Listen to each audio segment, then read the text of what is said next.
सुप्रभात। मैं डॉक्टर संजय श्रीवास्तव इस योग शिष्य में आप सबका स्वागत करता हूँ।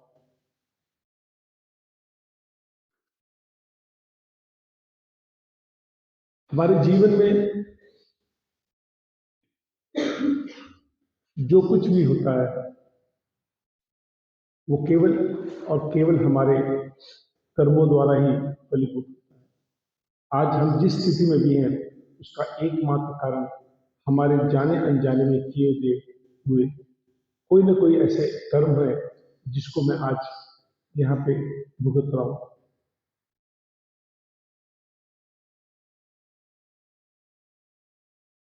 ईश्वर ने जो मनुष्य शरीर बनाया है ये 5 तत्व का बनाया है, जिसे हम क्षितिजल पावन गगन समीरा यही पांचों मिले बने शरीरा। दैट मीन्स हमारे शरीर ठीक वैसा ही बना है जैसे प्रकृति ये सृष्टि भी 5 तत्व की बनी है और हमारा शरीर भी 5 तत्व का बना है।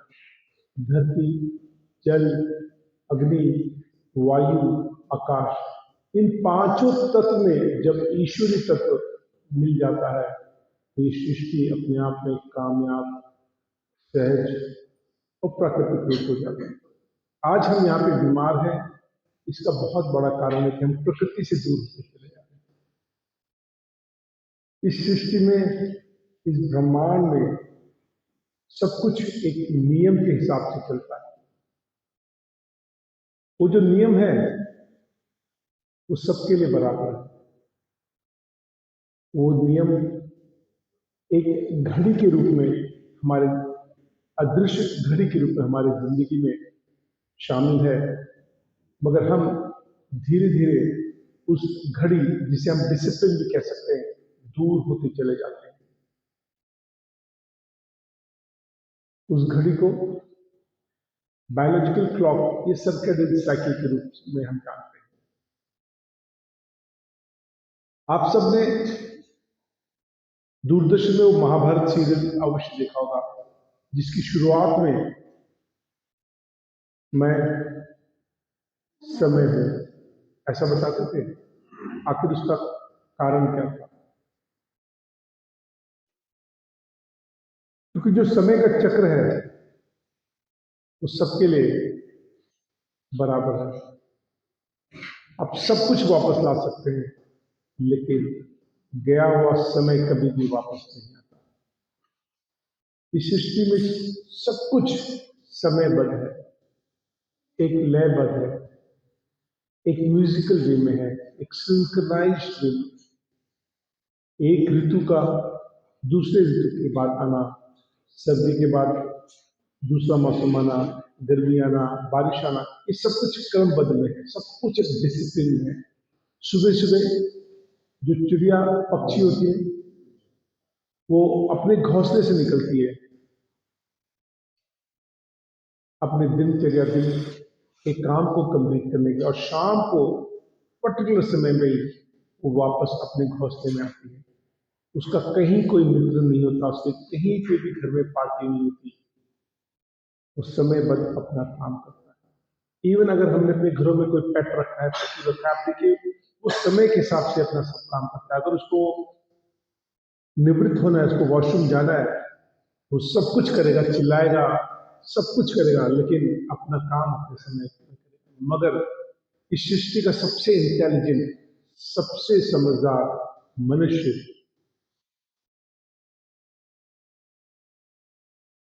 वो सबसे इनडिसिप्लिन है। हम सोचते हैं कि हम प्रकृति को अपने हिसाब से चलाना शुरू कर देंगे, हम प्रकृति के हिसाब से नहीं चलेंगे। हम वो सब कुछ करते हैं जो प्रकृति के अगेंस्ट होता है। हम ऐसा कुछ भी नहीं करते जो प्रकृति के नियम के हिसाब से होता है। योग आपको उसी डिसिप्लिन से वापस रूबरू कराता है। योग आपको फिर से उसी प्रकृति से जोड़ने का अभ्यास है। योग आपको अपने आप से जुड़ने का अभ्यास है। योग हमें उस ब्रह्मांड से वापस उस घड़ी के साथ तालमेल बैठाने का एक प्रयास है। यही कारण है इसका नाम योग है, जो कि संस्कृत के शब्द युज से निकला है। योग हमें जोड़ता है, योग हमें उस परम पिता परमेश्वर से वापस जुड़ने का अभ्यास है। यथा ब्रह्मांडे तथा पिंडे, इस सृष्टि में, इस प्रकृति में, इस कॉस्मोस में जब जो सब कुछ है वो और कहीं नहीं, मेरे शरीर के अंदर ही है। मैं अन्यथा ही यहां वहां भटकता हूं उसकी तलाश में। सब कुछ, वो सुख, वो शांति, वो परम पिता परमेश्वर, सब कुछ मेरे शरीर के अंदर है। बस आपको अपने अंदर झांकने की आवश्यकता है, आपको अपने आप को पहचानने की आवश्यकता है, आपको अपने शरीर की असीम क्षमता को जानने की आवश्यकता है। आपका शरीर और आपका जो मस्तिष्क है उसमें असीम क्षमताएं हैं। आप जो सोचते हैं आप वही बनते हैं। यही कारण है कि इंग्लिश में कहा गया कि you become what you think. विश्वास करिए, मैं जो सोचता हूं कि प्रकृति वैसा ही स्थिति मेरे आसपास क्रिएट करती है। आपने शाहरुख खान की इस मूवी में बहुत फेमस डायलॉग सुना होगा कि ये कायनात भी आपके हर चीज को हासिल करने में आपकी मदद करती है। यह हमारे गीता से लिया गया शब्द है। आप जो सोचते हैं अपने बारे में, ईश्वर ऊपर बैठा हुआ केवल तथास्तु करता है। अगर कोई आपसे पूछता है कैसे, ठीक है, तो वैसा ही आपका दिमाग में थॉट्स आते हैं और वैसा ही आप बनना शुरू करते हैं। अब जितना पॉजिटिव अपने आप को, अपने ब्रेन को मैसेज देंगे, उतना ही पॉजिटिव आपका भविष्य होता चला जाता है। रोज रात को सोने से पहले आप जो ब्रेन को मैसेज देंगे कि अगर मुझे सुबह 5 बजे उठना है, आपका 4:45 अपने आप नींद खुल जाता है। अगर आप अपने ब्रेन को मैसेज देंगे कि सुबह मुझे 4 बजे उठना है, 4:45 आपकी नींद खुल जाएगी। अगर आप अपने ब्रेन को ये मैसेज दिया कि कल मेरी छुट्टी है और मुझे आराम करना है, तो नींद 12 बजे उठेगी। तो सबसे पहले मैं आप लोग से अनुरोध करूंगा, अपने आप में पॉजिटिविटी लाना शुरू करिए, अपने ब्रेन को पॉजिटिव मैसेज देना शुरू करिए, अपने आप को किसी से कंपेयर मत करिए। आप अपने आप में इंडिविजुअल है, आप अपने आप में ब्रह्म है, उस परम पिता परमेश्वर के हम अंश हैं, आप अपने आप में एक इंडिविजुअल। आइए योग को अपने जीवन में और सार्थक रूप में शामिल करें। और एक शब्द हम लोग ने अक्सर करके सुना है, मेडिटेशन, जिसे हम हिंदी में ध्यान कहते हैं। ध्यान लगाने का जो प्रोसेस है, तरीका है, सबका अपना अपना विभिन्न हो सकता है। बट सिंपल केवल मैं आपको बात जो शेयर करना चाहूंगा, जब कभी भी आपको मौका मिले, केवल अपने आप के साथ बैठिए, अपने आप से बात करिए। आपका ध्यान केवल आपके भावों के बीच में हो। जो कुछ भी आपके आसपास हो रहा है उसे एक्सेप्ट करना शुरू करिए। जब आपके मन में एक्सेप्टेंस आती चली जाएगी, आपका ध्यान स्वयं लगना शुरू हो जाएगा। ध्यान करने के लिए कोई भी एफर्ट करने की जरूरत नहीं। ध्यान तभी होता है जब आपका मन शांत हो। आपका मन तभी शांत होगा जब आप अपने अपने बारे में सार्थक सोचना शुरू करेंगे। आइए योग के प्रथम चरण हम ध्यान के साथ साथ एक स्तुति करेंगे, एक आराधना करेंगे, एक प्रार्थना करेंगे। उस परम पिता परमेश्वर जिसके हम अंग हैं उसको याद करेंगे। इस सृष्टि की शुरुआत एक ध्वनि से हुई थी, एक वाइब्रेशन से हुई थी। वो ध्वनि और कुछ नहीं, वो ओम चैंटिंग। हम सबके पास मोबाइल है, हम सबके पास लैपटॉप है, हम सबके पास कंप्यूटर्स है, हम सबके घरों में लॉक्स होते हैं। उन सब लॉक्स के लिए एक पासवर्ड होता है, जैसे ताले के लिए एक चाबी होती है। हर मोबाइल और लैपटॉप, एक कंप्यूटर के लिए एक पासवर्ड होता है, और सबका पासवर्ड अपना अपना इंडिविजुअल होता है। वैसे ही जो हम मंत्र पढ़ते हैं वो भी एक पासवर्ड है, आपके कॉस्मोस के एनर्जीज को, उस शक्ति को ग्रहण करने का। ओम एक मास्टर की। आइए इस भाव से आपका ध्यान दोनों भावों के बीच में, आपका ध्यान दोनों भावों के बीच में, जहां पे तिलक और बिंदी लगाते हैं, आप ये महसूस करें कि इस पूरी सृष्टि में केवल मैं हूं और केवल मैं हूं। उस परम पिता परमेश्वर का इकलौता संतान मैं हूं। इस सृष्टि में जो कुछ भी है वो मेरे लिए है, मैं उसका मालिक। आप एक ऐसे स्थान में बैठे हैं, शांत, विश्व की सबसे ऊंची चोटी, जहां पे केवल मैं हूं और मेरे सामने मेरे परम पिता परमेश्वर, वाइट डिवाइन लाइट, शुद्ध सफेद रोशनी, उस परम पिता परमेश्वर की, जो मैं अपने हृदय में देख सकता हूं। इस भाव से आइए ओम चैंटिंग द्वारा उनका वाहन करें।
आपके दोनों हाथ लिए आपके सर के ऊपर नमस्ते मुद्रा में आंखें बंद, और ये विश्वास करिए कि सृष्टि की जितनी भी शक्तियां हैं, उस परम पिता परमेश्वर के सारे आशीर्वाद आपके शरीर में प्रवाहित हो रहे हैं। ओम चैंटिंग द्वारा इसका स्वागत करिए, इसको फील करिए, इसको अनुभव करिए।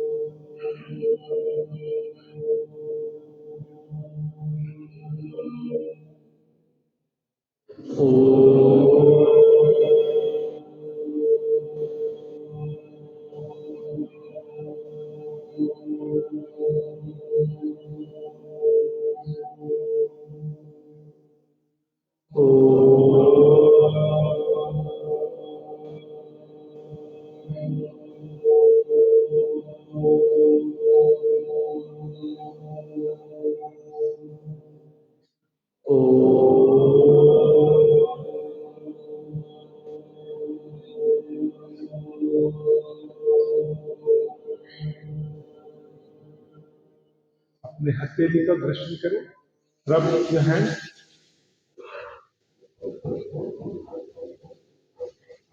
और जो कुछ भी अभी अभी आपने अनुभव किया, जो शक्ति आपने अभी अभी हासिल की, उसे अपने हथेली में महसूस करिए, उस गर्माहट को, उस वार्म को महसूस करिए और उस शक्ति को अपने चेहरे पे लगाइए, अपने हथेलियों द्वारा।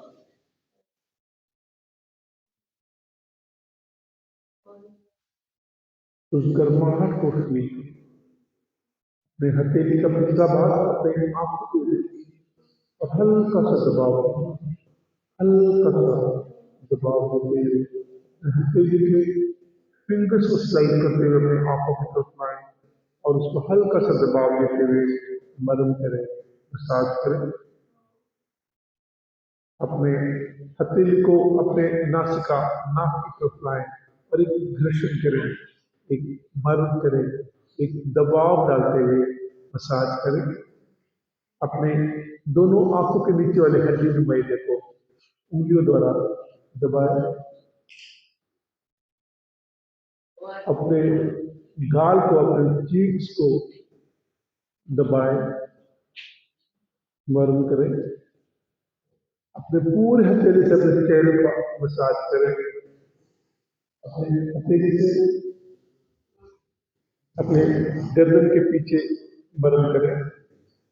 अपने दोनों फिंगर से अपने कान के पीछे और आगे एक घर्षण करें, मसाज करें और कान को रगड़िए, मसलिए और स्ट्रेच करिए।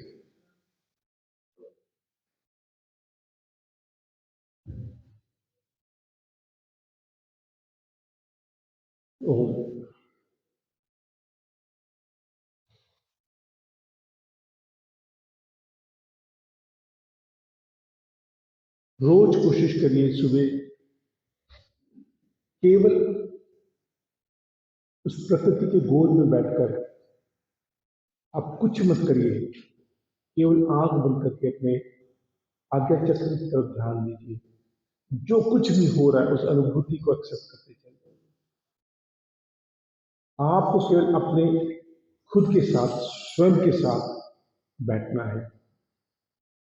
अपने मन को जितना सहज करते चले जाएंगे, आपका ध्यान उतना लगता चले।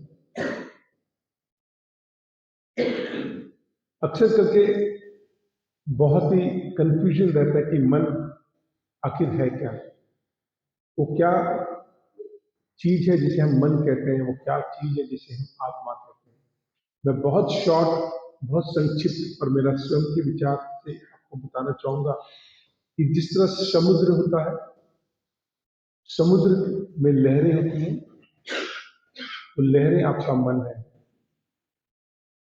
किनारे वो लहरें बहुत ज्यादा उथल पुथल करती हैं, वो लहरें धीरे धीरे धीरे जब गहराई की तरफ जाती हैं तो शांत होती चली जाती हैं। वो सागर वो आपकी आत्मा है, वो लहरें आपके मन है और वो विचार, वो थॉट, वो अध्यात्म, वो बुद्धि, वो एजुकेशन, वो नॉलेज जब आपके मन में आता चला जाता है, आपका मन धीरे धीरे शांत होता चला जाता है, उसमें गहराई आती चली जाती है। बस इतना ही दिखता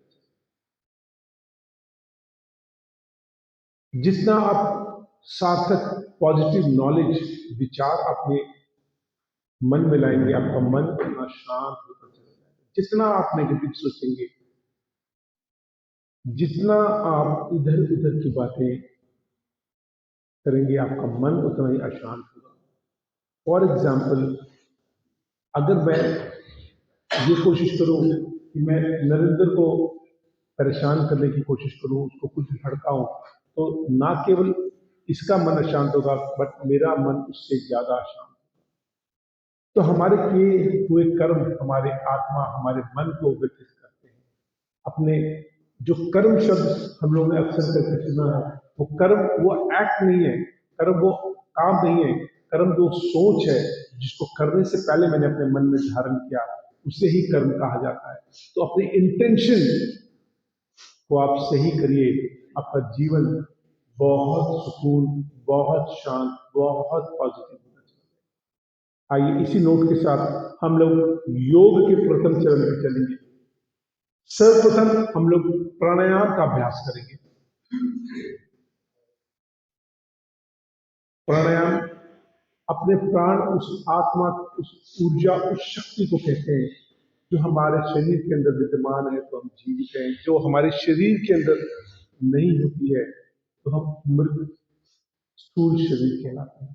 उस प्राण को भी आयाम हम श्वासों द्वारा करते हैं, उसको मजबूत करते हैं, बलिष्ठ करते हैं, एक्टिव करते हैं। वाइब्रेशन थेरेपीज में सर्वप्रथम जो हम लोग यूज करते हैं वो है शंख। देखिए, हर किसी काम के लिए हम लोग शंख बजाया करते थे। दिन की शुरुआत अगर आप शंख से करते हैं, आपका वातावरण एकदम शुद्ध हो जाए, आपके आत्मा तक के अंदर एक वाइब्रेशन पहुंचता है। वो वाइब्रेशन इतना पॉजिटिव होता है, इतना सुकून भरा होता है, जैसे मैंने आपसे कल भी डिस्कस किया, तो आपके आसपास के ऑरास को करेक्ट करता है, आपके चक्रास को करेक्ट करता है, जितने भी नेगेटिव बैक्टीरिया वायरसेस उसको भी खत्म करता है। ना केवल आपके शरीर, ना केवल आपके बुद्धि, ब्रेन, बट वो आपकी आत्मा तक को पॉजिटिव वेव से भर देता है। आइए प्राणायाम के सर्वप्रथम चरण में हम लोग अनुलोम विलोम का अभ्यास करेंगे। अनुलोम विलोम वो अभ्यास है जिससे हम अपने श्वासों की प्रकृति और प्रगति दोनों को अपने शरीर के नियंत्रण में लाने का अभ्यास करते हैं। हम सब लोग श्वास लेते हैं, बट वो श्वास हम अक्सर करके गलत तरीके से लेते हैं। हम शॉर्ट ब्रीथ लेते हैं, अपने लंग्स का मात्र केवल 25 से 30% ही हम उसकी कैपेसिटी का इस्तेमाल करते हैं।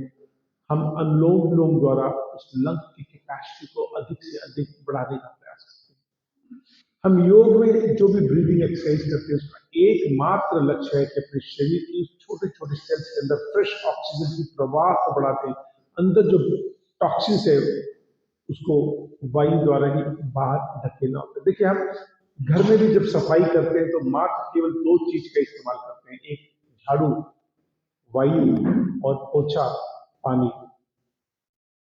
तो योग वो एक तरह से वायु के रूप में हमारे शरीर के अंदर सफाई का काम करता है, और जो जल हम ग्रहण करते हैं वो भी डिटॉक्स का प्रोसेस होता है।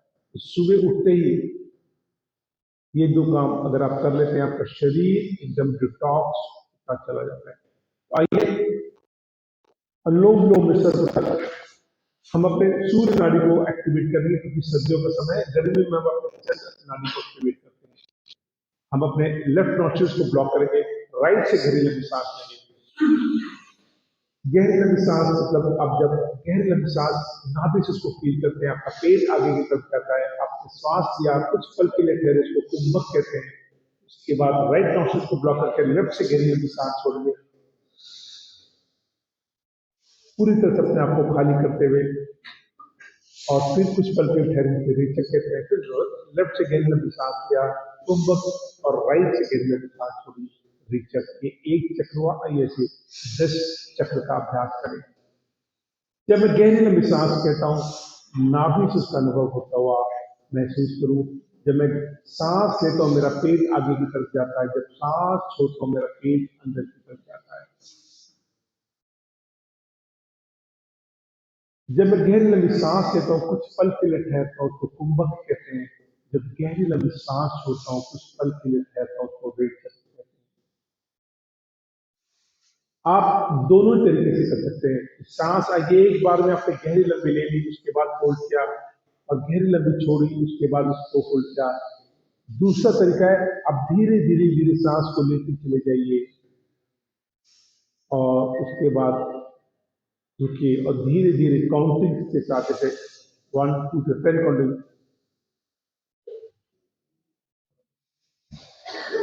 इस तरह कर सकते हैं।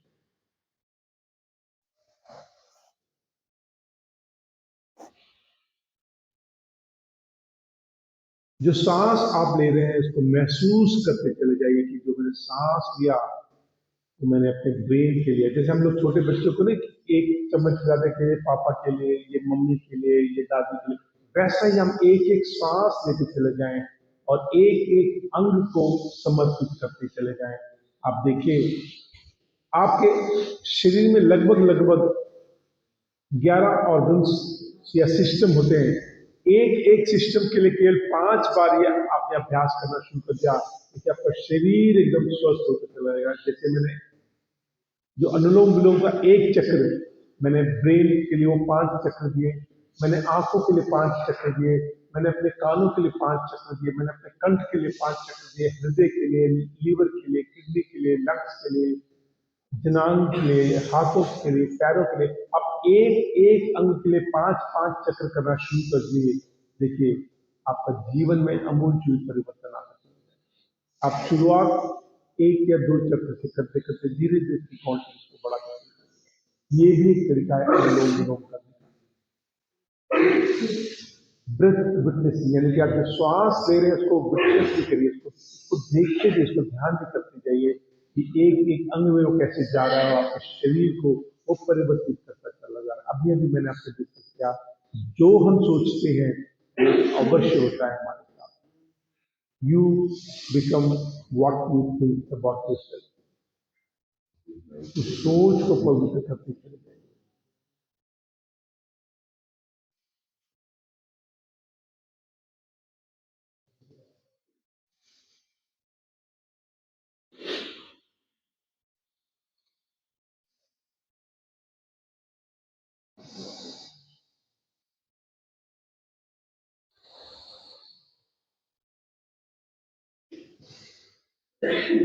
जब आप अपने श्वासों के साथ साथ उस परम पिता परमेश्वर को भी शामिल कर लेते हैं, तो ये परम चित्त आनंद का स्थिति आती चली जाती है।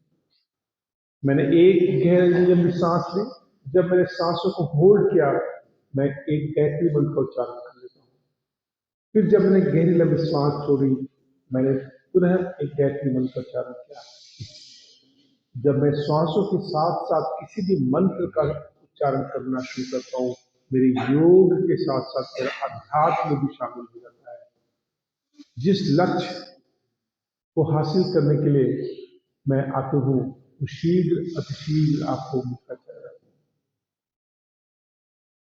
है। गहरी लंबी सांस लीजिए और गहरी लंबी सांस छोड़िए। अपने श्वासों को व्यवस्थित करिए, शरीर को व्यवस्थित करिए और अगले अभ्यास की तरफ चलेंगे। और अगला अभ्यास है नाड़ी शोधन क्रिया। नाड़ी शोधन क्रिया वो अभ्यास है जिससे हम अपने शरीर के फाइन कैपिलरीज, छोटी छोटी लाखों जो नाड़ियां हैं, जो हमारे एक एक सेल्स के अंदर फ्रेश न्यूट्रिशन और ऑक्सीजन ले जाने के लिए रिस्पॉन्सिबल है, वहां तक हम फ्रेश ऑक्सीजन ले जाने का अभ्यास करते हैं। हमारा जीवन इस श्वास पर ही आधारित है। छोटे छोटे एक एक सेल्स पे जब इन कैपिलरीज द्वारा लिए जाने वाले न्यूट्रिशन एंड ऑक्सीजन ब्लॉक होते चले जाते हैं, हमारा एक एक सेल बीमार होता चला जाता है, हमारे ऑर्गन्स बीमार होते हैं और हम बीमार होते हैं। जब हम नाड़ी शोधन किया करते हैं, हम उन नाड़ियों को शुद्ध करते हैं। अगेन अपने लेफ्ट नॉस्ट्रिल्स को ब्लॉक करें, राइट से गहरी लंबी सांस लें, कुंभक, और राइट से गहरी लंबी सांस छोड़ें, रेचक।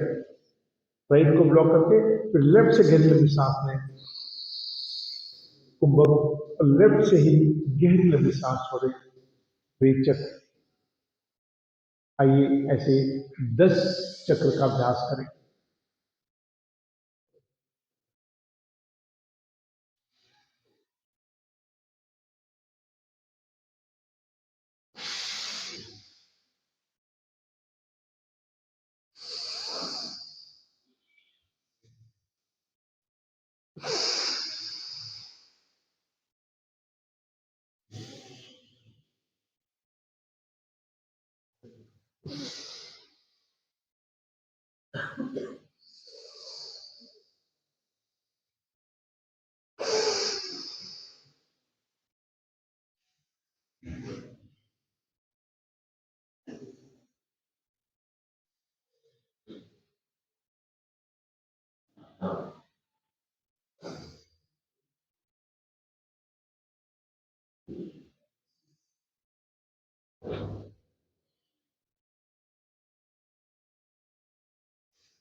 हिम्स हॉस्पिटल का एक वर्कशॉप है और यहाँ पे हम आपको कोशिश करते हैं अधिक से अधिक चीज सिखाने की, वो सब कुछ जिसे आप अपने घर में उसका अभ्यास करके अपने जीवन को स्वस्थ बनाए, ना केवल अपना अपने परिवार और अपने समाज को रोग मुक्त भारत के प्रति हमारा समर्पण। यहाँ पे हम समय की कमी के कारण 5 से 10 बार ये अभ्यास चलाते हैं, मगर आप घर जाके इसको धीरे धीरे इसकी क्वांटिटी फ्रीक्वेंसी को बढ़ाते चले जाइए। आप 20 बार, 25 बार, 50 बार और 100 बार इसका अभ्यास करते हैं, आप देखिए आपके जीवन में कितने परिवर्तन आने लगेगा। यही कारण है कि योग को अभ्यास कहा गया, practice. Keep on doing, practice करते रहिए। जितनी बार आप करेंगे उतनी बार आपको नया अनुभव होगा, उतनी बार आप अपने आप को समझ पाएंगे। अपने शरीर को समझने का इससे अच्छा और प्रयास अभ्यास और कोई नहीं हो सकता जब आप योग करते हैं।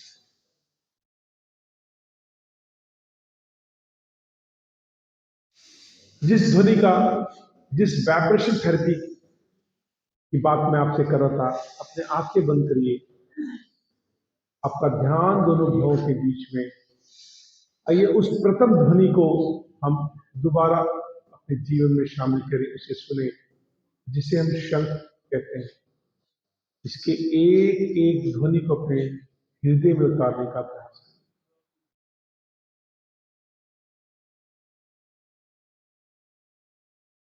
इस वाइब्रेशन को फील करिए अधिक।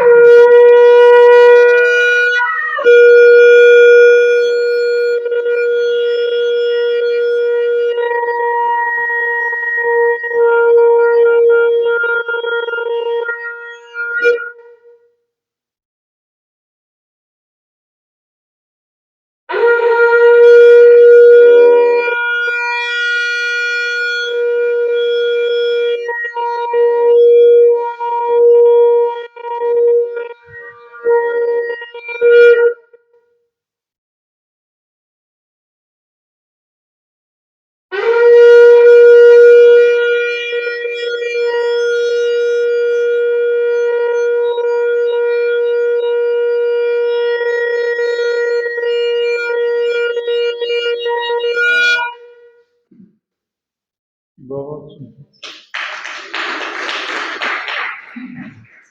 हमारे गौरव जी हैं, नेक्स्ट एक्सपर्ट, इन्होंने भी यह शंख अभ्यास कर करके बजाना सीखा है। आप सब अपने जीवन में उस शंख को अवश्य शामिल करिए। इट्स नेवर लेट, अभी भी बहुत समय है। इस शंख को अपने घरों में लाइए, बजाइए। हमारे हिम्स हॉस्पिटल के नेचुरोपैथी डिपार्टमेंट में शंख अवेलेबल है। आप जाइए जब भी समय मिले, बजाय कमरों में बैठना, मोबाइल्स देखना, गूगल करना, यूट्यूब देखना, आप उस समय को वहां पे व्यतीत करिए, सीखिए। जब आप सीखेंगे तभी आप समाज में जाके लोगों को जो कुछ भी आपने अच्छी चीज सीखी आप शेयर कर सकते हैं। मैं रोज शंख के बारे में बोलता हूँ, बट हार्डली मैं किसी को देखता हूँ कि वो जाके नेचुरोपैथी डिपार्टमेंट में किसी बच्चे को कहता है कि हाँ मुझे शंख बजाना है, सिखाइए। जब आप कोशिश करेंगे तभी कुछ होगा, अपने आप कुछ भी नहीं होगा। योग भी एकदम ऐसा ही है, जब आप करेंगे तभी कुछ होगा, केवल देखने से योग नहीं होगा। क्या आपके आत्मा के अंदर तक वो वाइब्रेशन नहीं गई? अच्छा महसूस हुआ, एक सुकून महसूस होता है, एक शांत हो जाता है आपका, ना केवल आपका मन, आपका आत्मा तक शांत होता चला जाता है। एक छोटी सी टिप आप लोगों के साथ शेयर करता हूं कि जब कभी भी बहुत ज्यादा मन व्यथित हो, सांसें बहुत ज्यादा फूल रही हो, बीपी बहुत ज्यादा फ्लक्चुएट हो रहा हो, जो कि अक्सर करके होता है, चाहे किडनी की पेशेंट हो या किसी भी अन्य बीमारी के लिए, हम एक तो मेंटली वैसे ही बहुत वीक हो चुके होते हैं अपनी बीमारी को सोच सोच के, तो बीमारी वैसे ही बहुत ज्यादा हावी हो चुकी होती है, हम अपने आप को बहुत कमजोर महसूस करने लगते हैं, हमारी सांसें बहुत ज्यादा फूलने लगती हैं, और इस सोच के कारण हमारा बीपी बहुत ज्यादा फ्लक्चुएट करता चला जाता है। ये एक के साथ दूसरी कड़ी हमेशा होती है। और हम सोचते हैं कि दवाई खा खा के हम ठीक हो जाएंगे, ऐसा कभी भी नहीं होगा। जब तक आप अपने आप को स्वयं नियंत्रित करने की कोशिश नहीं करेंगे, दुनिया की कोई भी दवाई आपको ठीक नहीं करेगी। तो जब कभी भी आपका बीपी बहुत ज्यादा फ्लक्चुएट हो, मन बहुत ज्यादा व्यथित हो, आप शंख बजाने का अभ्यास करिए। आप प्रोन पोजीशन यानी कि हल्का सा आगे की तरफ झुक के बैठिए, अपने राइट नॉस्ट्रिल्स को ब्लॉक करके लेफ्ट से गहरी लंबी सांस लीजिए और मुंह से गहरी लंबी सांस छोड़िए।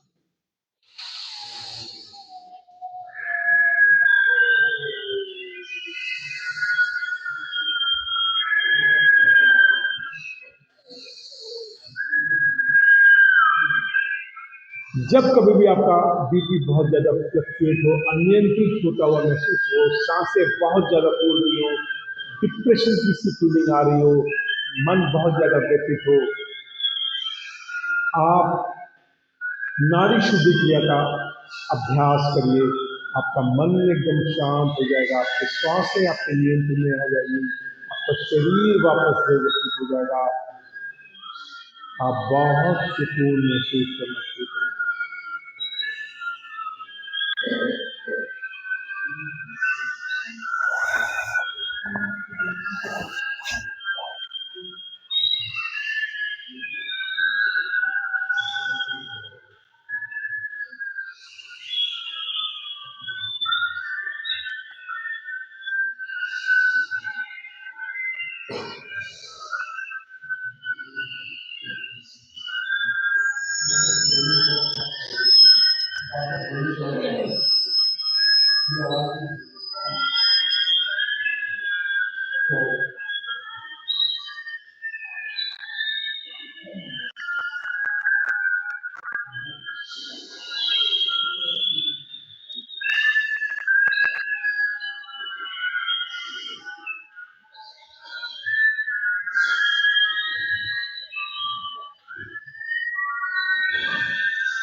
आपके शरीर में सारी क्षमताएं हैं, सब कुछ आपके शरीर में है। केवल उसको अभ्यास करके, उसको जितना अधिक आप समझेंगे, अभ्यास करेंगे, आप बिना दवाई, बिना मेडिसिन के, बिना हॉस्पिटल जाए अपने आप को आप व्यवस्थित कर सकते हैं।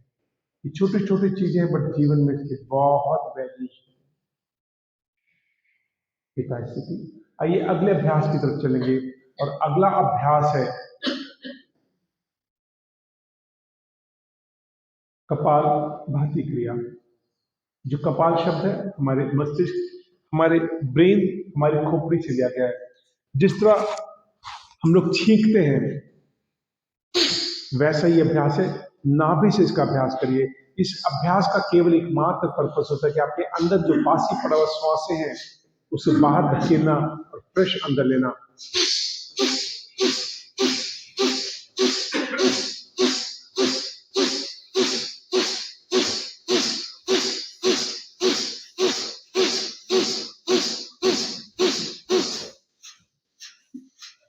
जिससे भी इसे करने का अभ्यास नहीं है, अपने हथेली को अपने नाभि पे रखे और अंदर की तरफ पुश करें बजाय ऊपर की तरफ।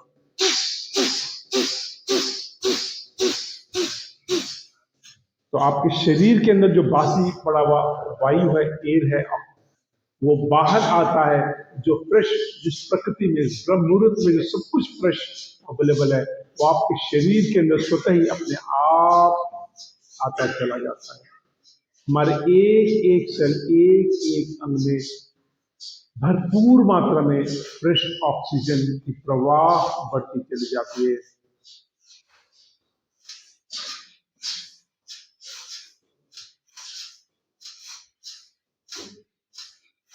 इसकी स्पीड, इसकी फ्रीक्वेंसी आप अपने शरीर की स्थिति के हिसाब से कर सकते हैं। कोई जरूरी नहीं कि बहुत जल्दी जल्दी करें, आप आराम आराम से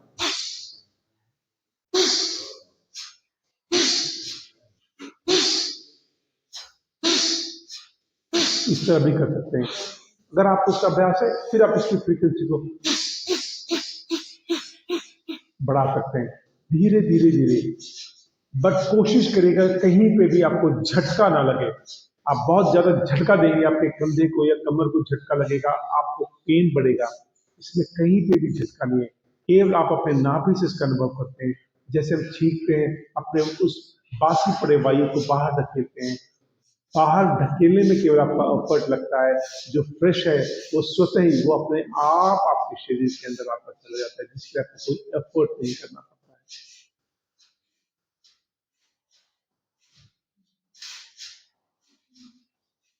बहुत सुंदर, बहुत बढ़िया, बहुत अच्छा प्रयास।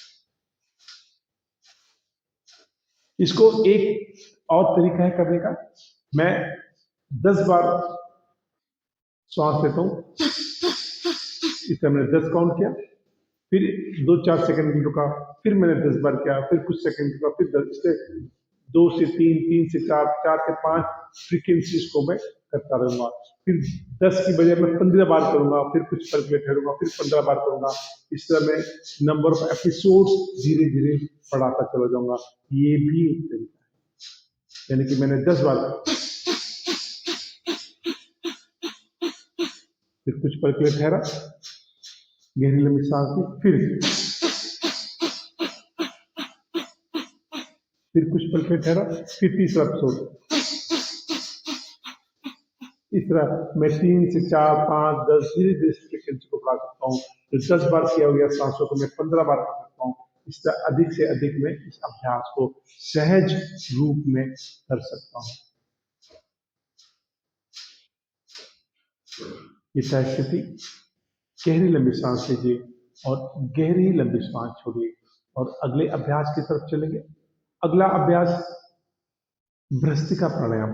भ्रस्त्रिका प्राणायाम वो अभ्यास है जिससे हम अपने लंग्स की कैपेसिटी को बढ़ाते हैं। हम अधिक से अधिक लंग्स को खोलने का प्रयास करते हैं, जिससे हमारा लंग्स एक सूपे की तरह, पंखा की तरह काम करता है, जो हमारे अग्नि, जिसे हम जठराग्नि के रूप में जानते हैं, जो सुस्त पड़ गई है, मंद पड़ गई, जिसका काम भोजन को पचाना, मल को पचाना है, उसको अधिक से अधिक वायु देकर उस अग्नि को प्रज्वलित करने का अभ्यास करता है। जैसे हम अपने घरों में, गांव में चूल्हे को पंखा करते थे, ऊपरी से फूंक मारते, जिससे वो अग्नि और प्रज्वलित हो जाती थी। हम इस प्रयास से, इस अभ्यास से उस जठराग्नि को वापस प्रज्वलित करते हैं। वो अग्नि जो हमारे भोजन को पचाने के लिए रिस्पॉन्सिबल होती है, वो अग्नि जो हमारे मल को पचाने के लिए रिस्पॉन्सिबल होती है, वो अग्नि जो हमारे एक एक सेल्स को, हमारे एक एक अंग को गर्माहट देने का प्रयास करता है, वार्म रखने का प्रयास करता है। क्योंकि हम जब मर जाते हैं तब कहते हैं व्यक्ति ठंडा पड़ गया, यानी कि गर्म रहना, वार्म रहना हमारा स्वभाव है, हमारी प्रकृति है। तो भ्रस्त्रिका प्राणायाम आपके शरीर को वार्म करने में आपकी मदद करता है। किडनी पेशेंट में बहुत जल्दी ठंड लगने लगती है, शिवरिंग होनी शुरू होती है, और फिर हमें हीटर चाहिए होता है या कोई दवाई चाहिए होती है। आप भ्रस्त्रिका प्राणायाम का अभ्यास करें, मात्र 5 मिनट में आपके शरीर के अंदर पसीना आना शुरू हो जाता है। इसे करने का कई तरीके हैं। जिन्हें हार्ट का ऑपरेशन हो चुका है, जिन्हें फिस्टुला लगा है, वो अन्य तरीके से करेंगे। जिन्हें सर्वाइकल लो बैक की पेन है, वो सेकंड स्टेप में करेंगे। अन्यथा बाकी सब लोग अपने हाथ को अपने शोल्डर की तरफ लाएं, हाथ खुला ऊपर, सांस भरते हुए, और मुट्ठी बंद करके छोड़ना है।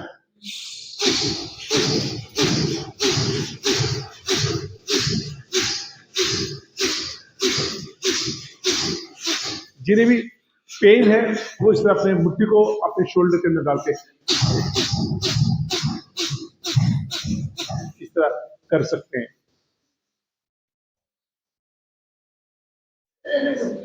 देखिए, मात्र 5 मिनट के अंदर ही आपके शरीर के अंदर गर्माहट आने लगती है, पसीना छूटना शुरू हो जाता है, आपका एक एक अंग एकदम चैतन्य हो जाता है, एक्टिव हो जाता है, आपके आंखों के आगे ब्राइटनेस आ जाती है, बहुत एक्टिव फील करने लगते हैं। जब कभी भी आप डल फील करें, लो फील करें, जब कभी आपको लगे कि आपकी स्थिति आपके अनुकूल नहीं है, जब आपको ठंड लगे, आप भ्रस्त्रिका प्राणायाम का अभ्यास करें। इसको करने के अन्य तरीके, जिन्हें कार्डियक की प्रॉब्लम है या शरीर में अन्य पेन है, इसमें कहीं पे भी झटका देने की आवश्यकता नहीं होती है। आप इस तरह भी कर सकते हैं, अपने हथेली को आपस में जोड़िए और श्वास भरते हुए पीछे जाए, भरपूर श्वास भरना है,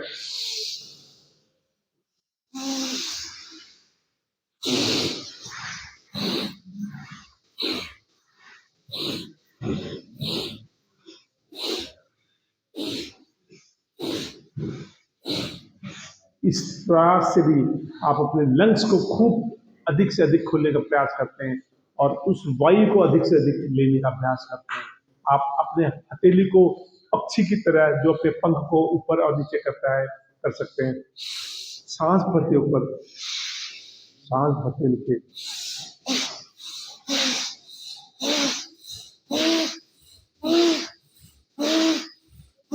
आप इस तरह भी कर सकते हैं। आपका लंग्स खुलता है।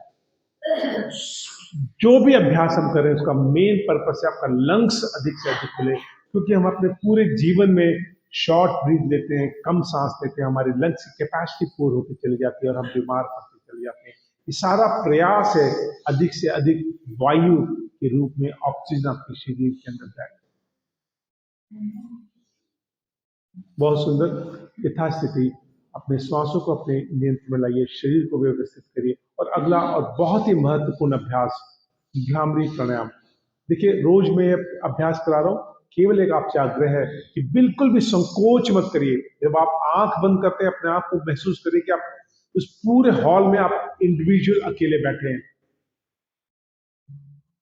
और इस अभ्यास को करिए बिना संकोच के और अधिक से अधिक इन्वॉल्वमेंट लाइए। जितने जोर से इस वाइब्रेशन करेंगे उतना ही अधिक आप इसका अनुभव कर पाएंगे। अपने फिंगर्स को अपने चेहरे पे रखिए। आप दो तरीके से कर सकते हैं, आपका अंगूठा आपके कान पे और चारों फिंगर्स आपके नेत्र पे। आप इस तरह कर सकते हैं या अपने फिंगर्स को एक भौं पे, एक आंख पे, एक नाक पे और होंठ पे रख सकते हैं। स्ट्रेट बैठे, स्पाइन स्ट्रेट, कंधा रख, हल्का सा गर्दन ऊपर और गहरी लंबी सांस लेंगे। सांस लेके मुंह बंद करके ओम उच्चारण करना है, वाइब्रेशन, राइट। एक सांस जितने देर तक आप खींच सकते हैं खींचिए, उसके बाद नाक वाला उंगली हटा के श्वास लीजिए, फिर से श्वास भरिए और करिए।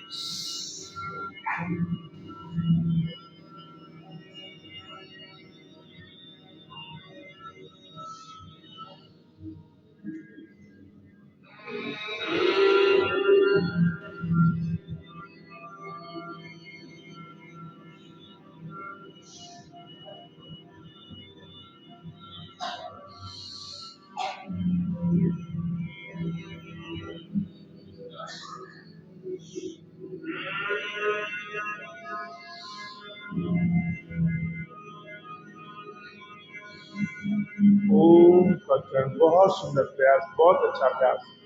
आप देखिए घर में जब हम कपड़ा धोते हैं, कपड़ा धोने के बाद कपड़े को झटकते हैं, झटकने से इस कपड़े की सारी गंदगी निकल जाती है। वैसे ही आपके ब्रेन का, आपके मस्तिष्क का सारा स्ट्रेस, सारा टॉक्सिन्स निकल जाता है। योग ना केवल आपके शारीरिक स्वास्थ्य के लिए महत्वपूर्ण है, बट योग आपके मानसिक स्वास्थ्य के लिए इतना ही महत्वपूर्ण है। जब हम भ्रामरी प्राणायाम करते हैं, आपके मस्तिष्क का सारा स्ट्रेस रिलीज होता चला जाता है। जिन्हें भी रात को नींद नहीं आती है, जिन्हें माइग्रेन की प्रॉब्लम है, जिन्हें डिप्रेशन की प्रॉब्लम है, जिन्हें अकेलापन सताता है, जिनका बीपी बहुत ज्यादा फ्लक्चुएट करता है, हाई लो, आप भ्रामरी प्राणायाम का अभ्यास करिए। पूरा शरीर शांत हो जाता है, मन बहुत शांत हो जाता है, बॉडी एकदम लाइट हो जाती है। जिनका हमेशा दिमाग चलता रहता है, वो अपने दिमाग को, ब्रेन को स्विच ऑफ ही नहीं कर पाते हैं। आप भ्रामरी प्राणायाम का अभ्यास करिए, आपका ध्यान लगना शुरू हो जाएगा। आपका कॉन्शियस, आपका सबकॉन्शियस माइंड एक होता चला जाएगा। अधिक से अधिक आपका नियंत्रण आपके श्वासों में, आपके शरीर में आता चला जाएगा।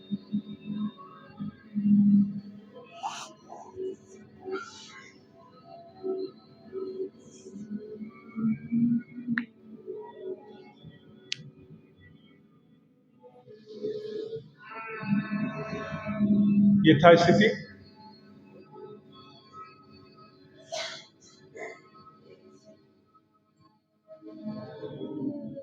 गहरी लंबी सांस लीजिए और गहरी लंबी सांस छोड़िए और अगले अभ्यास की तरफ चलेंगे। देखिए बड़े अर्ली स्टेज में फीमेल्स में थायराइड की प्रॉब्लम बहुत कॉमन होती चली गई। ऐसा नहीं कि मेल्स में नहीं होता, बट फीमेल्स में बहुत ज्यादा फ्रीक्वेंट है, बहुत कॉमन होता चला जाता है। थायराइड वो ग्लैंड है जो आपके गले के आसपास होता है, वो हार्मोन्स रिलीज करता है, आपके शरीर के अनेकों अनेक गतिविधियों को नियंत्रित करता है।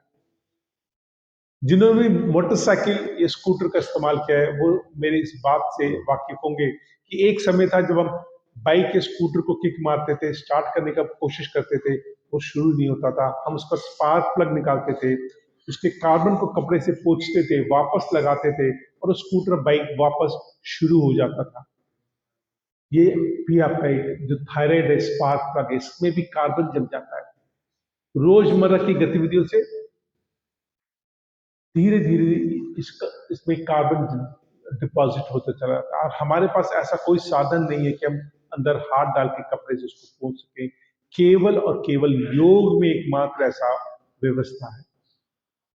आप अपने गले के आसपास देखिए उभरता हुआ हड्डी महसूस करें, एप्पल बोल, देखिए एक हड्डी उभरी हुई है, वहां पे केवल अपने थंब से स्पर्श करना है, उसको दबाना बिल्कुल भी नहीं, केवल स्पर्श करना है और गहरी लंबी सांस लेने के बाद वहां पे एक वाइब्रेशन एग्रेशन करना है।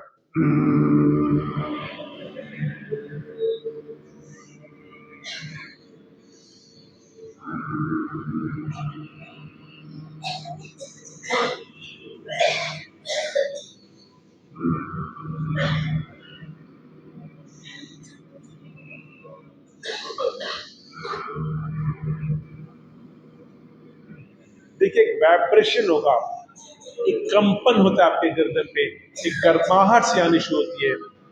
जो आपका थायराइड ग्लैंड है उसके आसपास जो भी टॉक्सिन्स है, जो भी इम्प्योरिटीज हैं, जो भी कार्बन डिपॉजिट हो गए, इस वाइब्रेशन से वो धीरे धीरे धीरे रिलीज होती चली जाती है।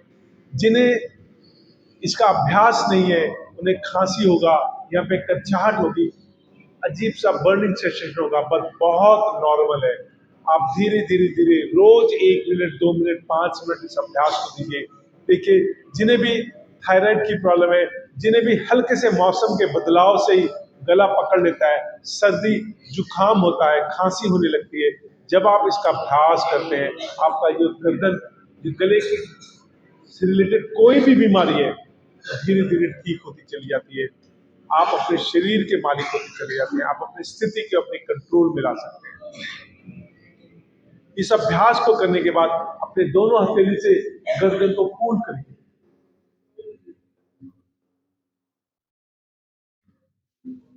सो इसे उज्जयी प्राणायाम के नाम से हम जानते हैं। हम उज्जयी प्राणायाम करते हैं, एक वाइब्रेशन थेरेपी है भ्रामरी प्राणायाम की तरह।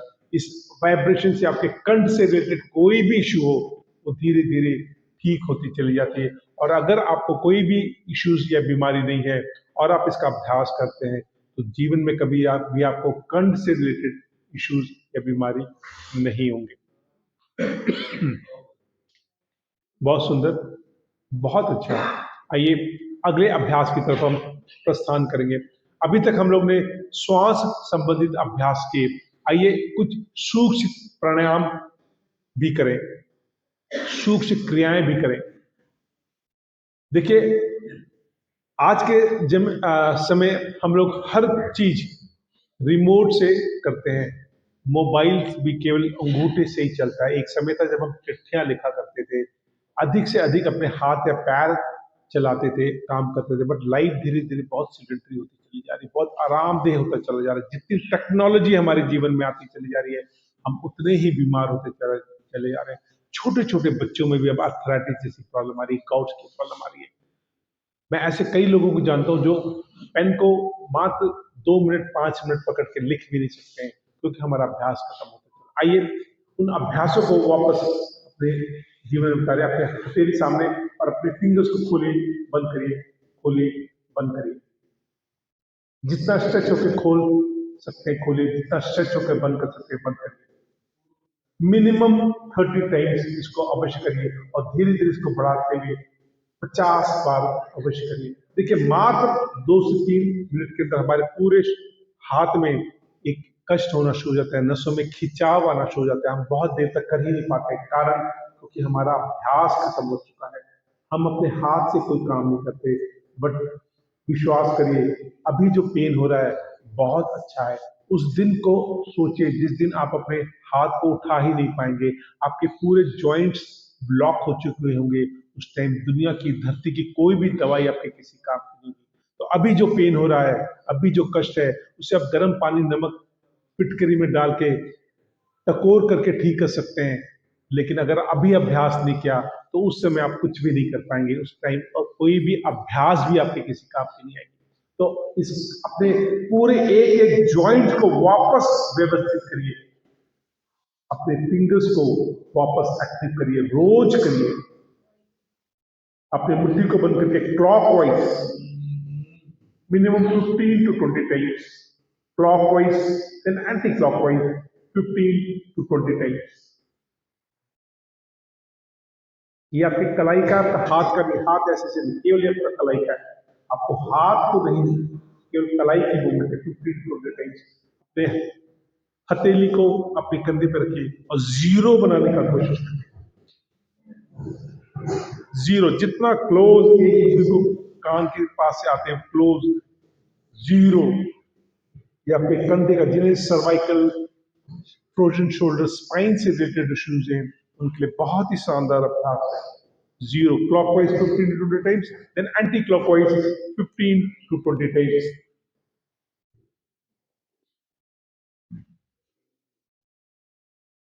स्ट्रेच, एक बार राइट हैंड ऊपर, एक बार लेफ्ट हैंड ऊपर, जितना स्ट्रेच कर सकते हैं करिए।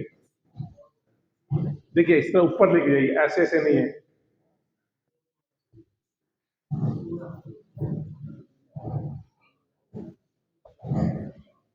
राइट, ऊपर नीचे, ऊपर नीचे, ऊपर नीचे, ऊपर नीचे।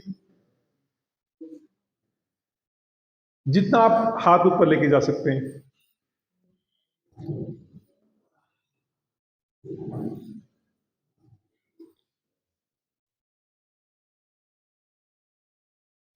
क्या हुआ, थक गए? गर्मी लग रही तो जैकेट उतार भी सकते हैं।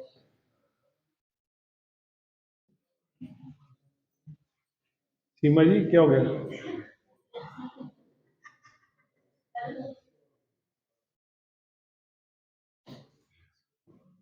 ये शरीर, ये जो मन होता है ना, बहुत बेईमान होता है। वो कहते हैं छोड़ कर क्या करना है ना? उस स्थिति से बाहर आना चाहिए। बहुत सुंदर। आइए, योग के साथ साथ कुछ और टिप्स हम लोग शेयर करते हैं। आइए, अक्यूप्रेशर को भी अपने जीवन में साथ साथ उतारें। जो इस तरह बैठ सकते हैं, एक पैर के ऊपर दूसरा पैर अपने तालू को एक्सपोज करते हुए, और जो नहीं बैठ सकते हैं वो इस तरह भी बैठ सकते हैं। आपका तालू आपके सामने होना चाहिए, पैर का जो तलवा है सामने होना चाहिए, और एक म्यूजिकल वे में, एक सिंक्रोनाइज वे में एक साथ हम ये अभ्यास करेंगे।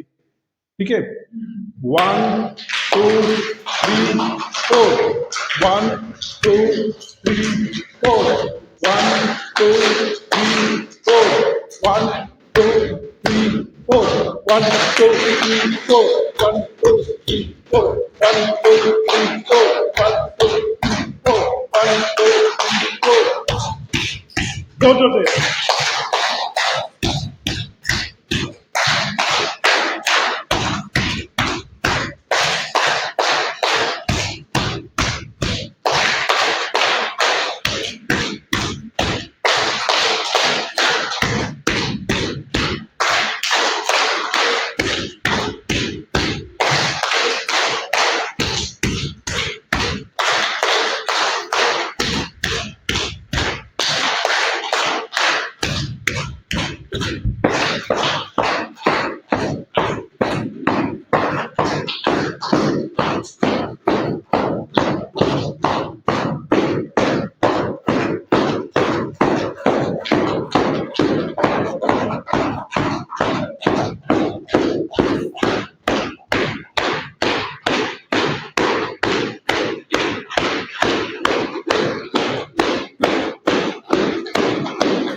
हमारे आचार्य जी कहते हैं कि सबके जीवन में ताली बजाने का कोटा होता है। जो इस जीवन में नहीं बजाता है, अगले जीवन में घर घर जाके बजाना पड़ता है, जोर से।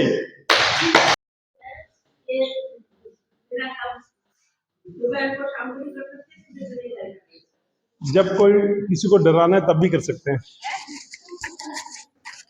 किसी को डराना है तब भी ऐसे करते हैं। कर लीजिए।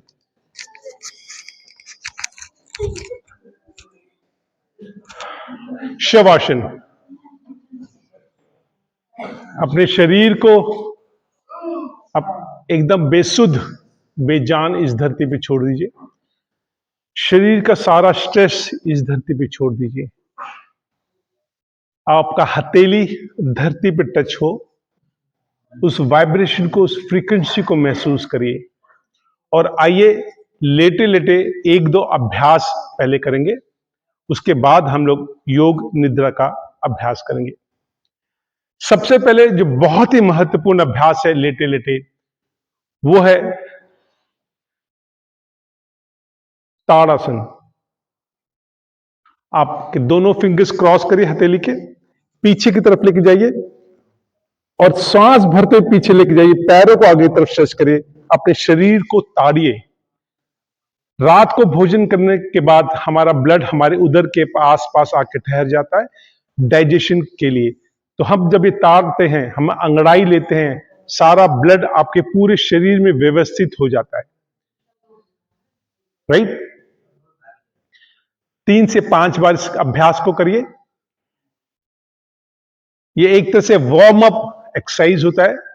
जब हम एक्सरसाइज की शुरुआत करते हैं, एक तरह से वार्म अप भी आप इसको कह सकते हैं।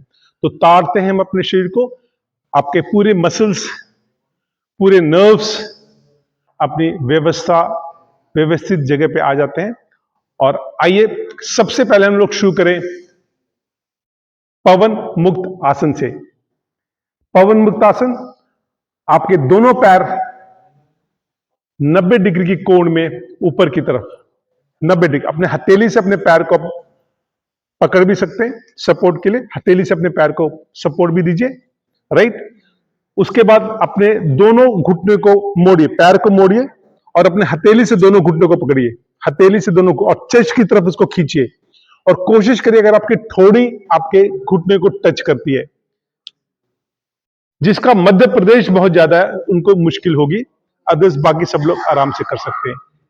ये आपका पवन मुक्त आसन है। वापस अपने शरीर को उसी अवस्था में वापस ले, जिस पोजीशन से आप आए थे, तो आप वापस अपने पैर को अनफोल्ड करिए, नीचे आइए। इससे कम 5 बार इसको अभ्यास करिए। आप 90 डिग्री की कोण में पैर को ऊपर लेके जाते हैं, पैर को फोल्ड करते हैं, घुटने को अपने हथेली से पकड़ के अपने चेस्ट की तरफ खींचते हैं और थोड़ी से अपने घुटने को टच करने की कोशिश करते हैं। ये पवन मुक्त आसन है। और निश्चिंत हो जाइए, चूंकि इस आसन का नाम ही पवन मुक्त आसन है, तो किसी का पवन मुक्त हो जाए तो टेंशन मत रखिएगा।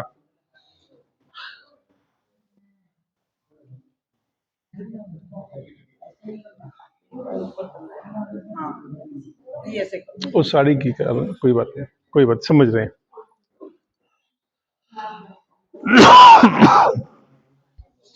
राइट?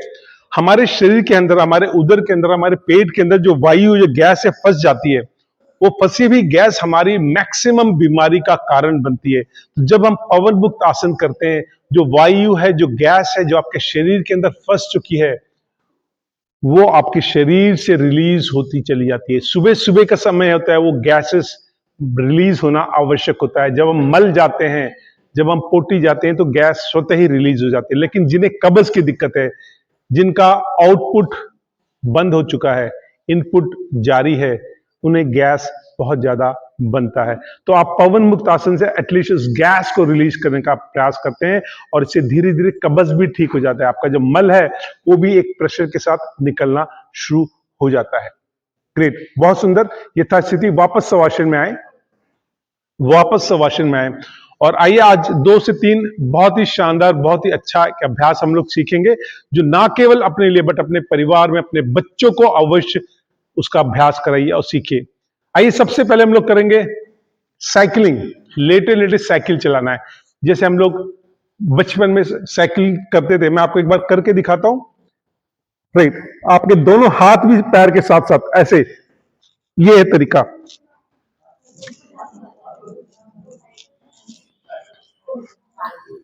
राइट, पैर जितना आगे की तरफ, पैर ऊपर की तरफ नहीं, पैर साइकिल की पैडल सीट की तरफ होती है कि नीचे होती है? नीचे होती है। तो नीचे की तरफ पैडल करना, आपने ऊपर की तरफ नहीं किया। पैडल कभी भी हैंडल के पास नहीं होता है, पैडल हमेशा नीचे होता है। तो नीचे की तरफ जितना पैर को खोल के कर सकते हैं करिए, जितना पैर को खोल कर, जितना अपने आप को अनफोल्ड कर सकते हैं, राइट, आगे की तरफ। मैं बताता हूं, मेरी बात सुनिए। इन्हें इस तरह रखो, ये तरीका है। तुझे ऊपर ना रखो, आगे आगे न रखो, आगे नो, जितना आगे। हाँ, बहुत सुंदर। अपने हाथ को भी साथ साथ रखिए, हाथ को भी, कोई बात नहीं, बैक पे नहीं रहा तो आप उसको रोक सकती हैं, राइट। और ध्यान रखिएगा, जितना दूर साइकिल लेके जाएंगे उसको वापस भी लाना है, वरना हॉस्पिटल से बाहर चले जाएंगे। ठीक है, साइकिल को वापस भी लाना है। Reverse cycling, reverse cycling. Hospital के अंदर ही रहना है, हॉस्पिटल के बाहर बिल्कुल नहीं जाना है।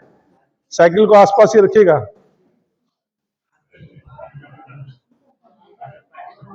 करो करो,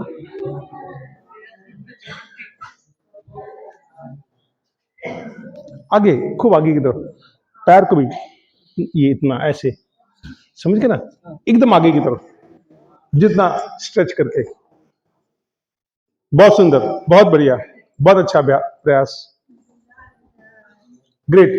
वापस अपनी शवासन की स्थिति में आए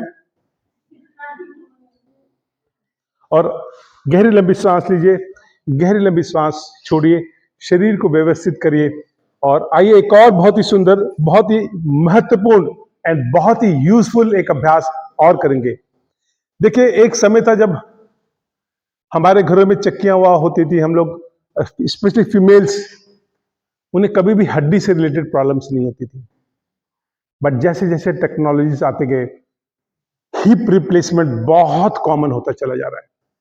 आइए एक अभ्यास करें जिससे हम अपने एटलीस्ट हिप के जॉइंट्स की मूवमेंट करके अपने उस हिप को इतना फ्लेक्सिबल बना दें कि कभी भी हमें पीठ का दर्द,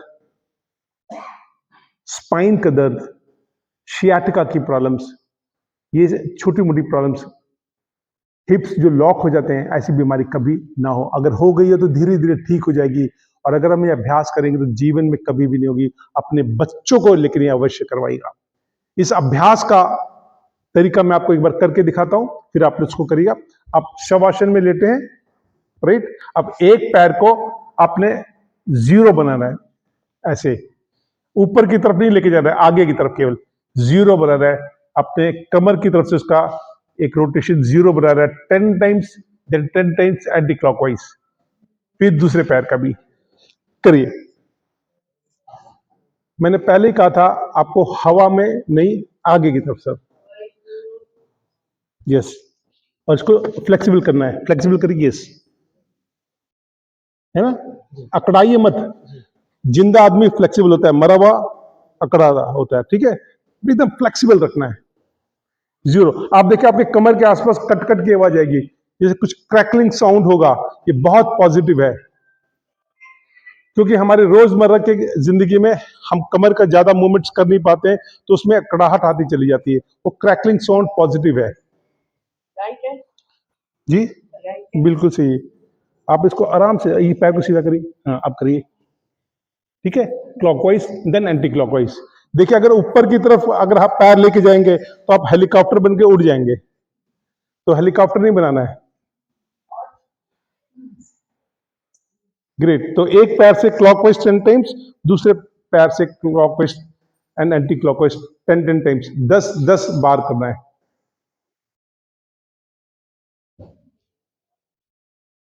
ठीक है, पूरा पैर आगे की तरफ लेके जाना है। ग्रेट, बहुत सुंदर। ये ना केवल आप लोग को इसका अभ्यास करना, हाथ आगे के रखिए, आपको सर्वाइकल की बिना, हाथ सीधे रखिए, अब करिए, ठीक है। बच्चों को अवश्य करें, क्योंकि आज के डेट में ग्राउंड्स की अवेलेबिलिटी कम हो गई, बच्चों का जो फ्लेक्सिबिलिटी खत्म होता चला जा रहा है।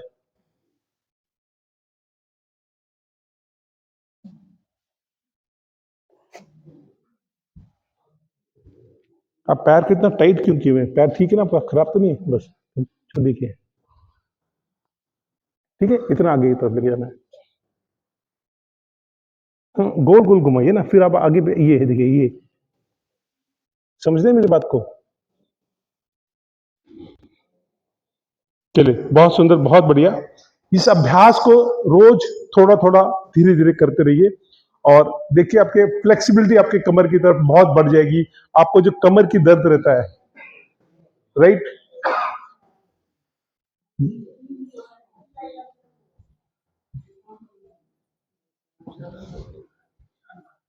ग्रेट। वापस शवासन की स्थिति में आए और अगला अभ्यास, गहरी लंबी सांस लेते हुए सांस छोड़िए और अगला अभ्यास, आपके दोनों हाथ आपके कमर की तरफ इस तरह है, कमर की तरफ रखिए और अपने पैर को फोल्ड करिए, पैर को मोड़िए और केवल कमर को ऊपर उठाना है। शोल्डर आपका जमीन पे रहेगा, कमर को ऊपर उठाना है, ठीक है। और अपने हथेली से कमर को सपोर्ट भी कर सकते हैं ऐसे करके आप, राइट। अध नौकासन, बहुत सुंदर, बहुत अच्छा अभ्यास। तो जिनको भी सर्वाइकल की प्रॉब्लम है, शोल्डर की प्रॉब्लम है, लो बैक की प्रॉब्लम है, L1 L2 L3 L4 5 compress होता है, शियाटिका की प्रॉब्लम है, स्कॉलोसिस की प्रॉब्लम है, बहुत सुंदर, बहुत बढ़िया, बहुत बढ़िया अभ्यास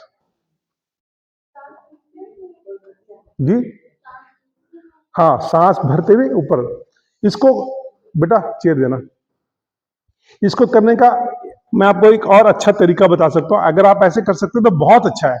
लेकिन सपोज करें आपको ऐसे करने में दिक्कत आती है, कई बार वेट बहुत ज्यादा होता है या कोई ना कोई कमर की इश्यूज होती है, तो आप इसको घर में अपने बेड पे, सोफा पे, इधर रख बेटा, ठीक है, या पार्क में है तो आप किसी भी चीज का सपोर्ट लेते हुए भी कर सकते हैं। देखिए इस तरह, राइट, अपने चेयर पे, बेड पे, सोफे पे, किसी भी पैर का, और इस तरह भी आप कर सकते हैं।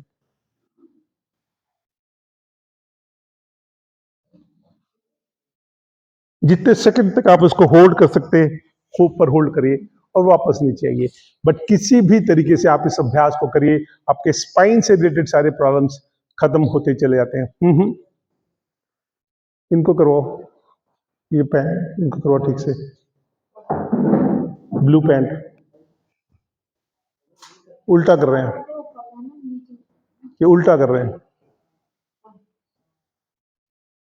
सांस भरते हुए ऊपर, होल्ड, देन सांस छोड़ते हुए नीचे। आप चेयर के ऊपर पैर रख के करेंगे बहुत अच्छा होगा, ठीक है ना। किसी भी चेयर या बेड के ऊपर रख के, सोफे पर करके करिए, तो क्योंकि थोड़ा सा वजन ज्यादा है तो आपको उसका सपोर्ट मिल जाएगा।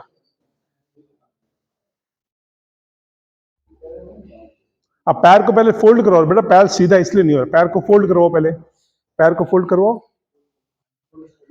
पैर पे मोड़िए, यस, अब उठाइए कमर को, यस, अब सही है, ठीक है, बहुत सुंदर, बहुत बढ़िया, ग्रेट। दाई, या अब वापस अपने स्थिति पे आइए, शवासन, और दाई या बाई करवट लेके, दाई या बाई करवट लीजिए, पेट के ऊपर लेट जाइए।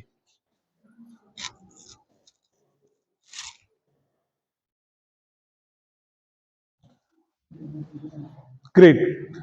मकर आसन, मकर मतलब होता है मगरमच्छ। मगरमच्छ जैसे अपने शिकार की तलाश में बैठा होता है, ये आसन हमने मगरमच्छ से सीखा। आपके दोनों हथेली एक के ऊपर एक और आपका गाल आपके हथेली के ऊपर, राइट। आप एक हथेली दूसरे हथेली के ऊपर और आपका गाल राइट या लेफ्ट हथेली के ऊपर, यह है मकर आसन। देखिए सृष्टि में, प्रकृति में जितने भी जीव जंतु हैं, प्राणी पक्षी हैं, सब अपने पेट के ऊपर चलते हैं, लेटते हैं, उनका लंग्स हमेशा खुला रहता है। केवल मनुष्य ऐसा है जो अपने पीठ के ऊपर लेटता है, और जब हम अपने पीठ के ऊपर लेटते हैं, आपका हार्ट का दबाव, प्रेशर आपके लंग्स में आता है। तो कोशिश हमेशा करें, जब आपको नींद नहीं आती है, मन बहुत ज्यादा घबराता है, सांसें फूलती हैं, आप मकर आसन की स्थिति में लेटिए, आराम करिए या सोइए, आपको बहुत आराम मिलता है। आइए, अपने एक एक पैर से अपने हिप को टच करिए, हिट करिए, एक एक पैर से मारिए, एक एक पैर से मारिए, हिट करिए। जितना जोर से आप हिट करेंगे, आपके स्पाइन की प्रॉब्लम, जॉइंट्स की प्रॉब्लम ठीक होती चलेगी। एक एक पैर से ऐसे हिट करिए, लेटे लेटे, एक एक पैर से।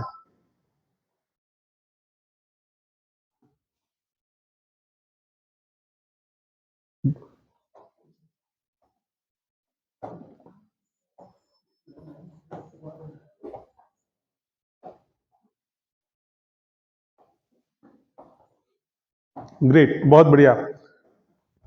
वापस यथास्थिति, अपन मकर आसन में आइए। वापस मकर आसन में आइए। अपना एक हथेली दूसरे हथेली पे, पेट के ऊपर ही लेटे रहिए। मकर आसन यानी कि मगरमच्छ की तरह लेटे रहिए।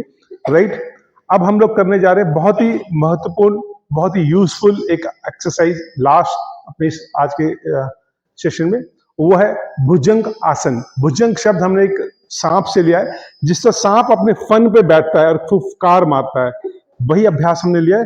अब आपके दोनों हथेली आपके चेस्ट की तरफ, दोनों हथेली आपके चेस्ट की तरफ। राइट, दोनों हथेली आपके चेस्ट की तरफ, और हम केवल कमर की तरफ से हाथ को स्ट्रेट करके ऊपर उठाएंगे और सांस भरते हुए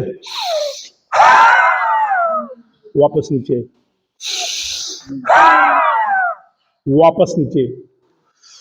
ग्रेट, सांस भरते हुए ऊपर की तरफ आएंगे, जीभ बाहर निकाल के श्वासों को बाहर छोड़िए। तो आपके स्पाइन में जो भी गैसेस हैं, जो अकड़ाहट है, स्पेन है, वो रिलीज होना शुरू होती है।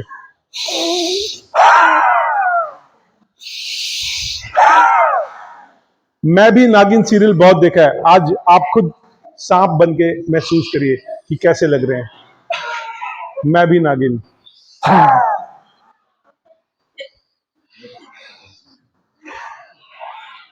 आपको कमर से ऊपर उठना नहीं है सर, कमर नीचे रहेगा, केवल चेस्ट। यस, एग्जैक्टली, केवल हाथ स्ट्रेट रहेगा।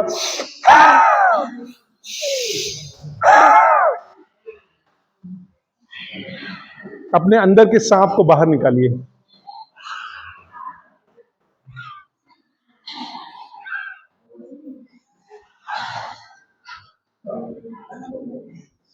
तो जिन्हें भी स्पाइन से रिलेटेड प्रॉब्लम है, बहुत ही अच्छा अभ्यास है भुजंग आसन।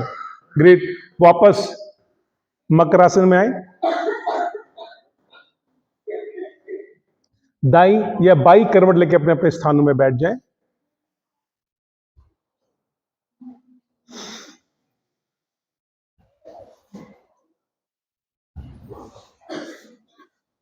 और आज का सुविचार मैं आज वापस वही दोहराऊंगा जो हमेशा मैं कहता हूं, कि हम अपने जीवन में बहुत व्यस्त, बहुत मस्त हो जाते हैं। हमारे जीवन में बहुत लोगों का साथ रहता है, हमारे पेरेंट्स, हमारे ब्रदर सिस्टर्स, हमारे मित्र, हमारे सहयोगी, हमारे डॉक्टर्स, हमारे पड़ोसी, हमारे अन्य कोई रिश्तेदार जो हमारे निकटतम होते हैं, और उनका हमारे जीवन में बहुत सहयोग होता है। बट जो जितने निकट होता है, हम उसकी वैल्यू उतना ही कम करते हैं। हम उसे ग्रांटेड लेके चलते हैं कि इसका तो काम ही है, ये इसका काम है, मेरा हक है ये अधिकार लेना। और उस स्वभाव के कारण जाने अनजाने में हम किसी न किसी को हर्ट करते हैं, दुखी करते हैं, व्यतीत करते हैं। हम कभी भी गलती से भी उन्हें थैंक्स या सॉरी नहीं फील करते हैं। जीवन में एक समय अवश्य निकालिए। जैसे फॉर एग्जाम्पल, आप यहाँ हॉस्पिटल में हैं, किसी को हफ्ता, किसी को 10 दिन, किसी को 5 दिन, आपने जो कुछ भी महसूस किया, अगर आपको लगता है कि आपके जीवन में कुछ परिवर्तन आया है फलाने डॉक्टर से या किसी थेरेपी से, एक चिट्ठी लिखिए, थैंक्स का चिट्ठी लिखिए, अपनी भावनाओं को अवश्य व्यक्त करिए। और इन सबसे ऊपर उस परम पिता परमेश्वर जिसने हमें ये जीवन दिया है, ये जिंदगी दी है। हम केवल जब दुखी होते हैं, कष्ट में होते हैं, तभी उसको याद करते हैं, कोसते हैं। हम कभी भी कंफर्टेबल होते हैं तो उसको नहीं याद करते हैं। आइए अपने दोनों हाथ उस परम पिता परमेश्वर की तरफ उठाएं और उस प्रभु को कहें, हे ईश्वर, तूने बहुत कुछ दिया मुझे, मैं ही नहीं संभाल पाया ईश्वर। हे ईश्वर, मेरे जाने अनजाने में किए हुए हर गलतियों के लिए मैं क्षमा पाता, मुझे क्षमा कर ईश्वर, मुझे सद्बुद्धि दे ईश्वर, मेरे सब गलतियों के लिए मैं क्षमा प्रार्थी हूं ईश्वर। मुझे सुख, मुझे शांति, मुझे स्वास्थ्य लाभ प्रदान कर ईश्वर। मैं ना केवल अपने जीवन बट अपने समाज के लिए भी अपना सर्वस्व निछावर करने को आतुर हूं। ओम शांति, ओम शांति, ओम शांति। आइए इसी भाव से आइए एक प्रार्थना हम सुने।